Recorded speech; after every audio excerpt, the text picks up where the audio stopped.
कनी माता जागृति वेगे ये आपू परंपरा रूढ़ी आली का आखिर दिखाओ ई हमें ए यात्रो में ए हो दिखे पूरा पूजा करूँ माँ आँखों में ए हो दिखे पूरा पूजा करूँ माँ बोहिना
नागझिरी वालों गुलाब सिंह पटेल है कि नहीं बेड़ो भी आते हैं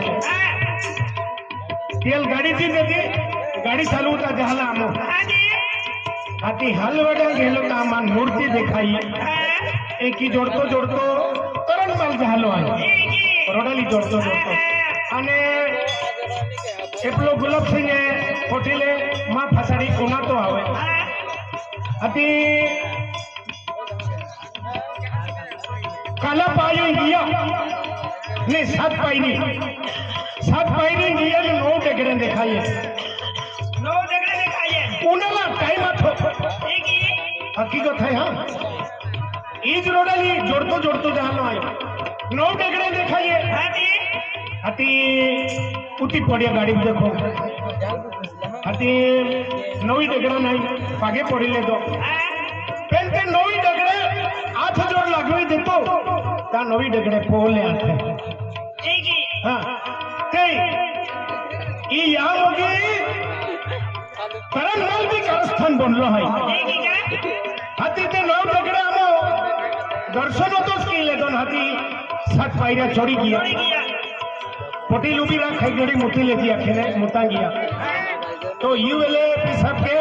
आई यूएलए पिसाब के कोरंडा चाड़ा में मूर्ति आती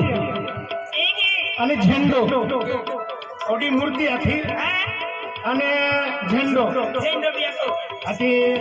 हाजी आपको पटेल है वाको ये ता आती मूर्ति है मेरा आती एक ही कहता आपको खोड़की पावना जाता हाँ खोड़की होगवड़े निकला मो खोड़की जाया हाँ मूर्ति ना विस्ता वेगी अविन विसिली जाओ होना मूर्ति आती अमो विषय ना होगवड़े जाकरी या वेगी उठी नवीन है जीताओ मूर्ति भी काई नहीं डेगड़े भी काई नहीं इंडिया गोठे है केहेंदा अमूरती लगना लागे लो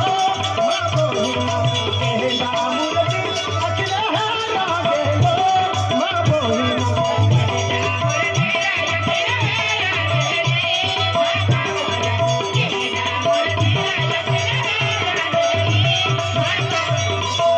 मेरे सोना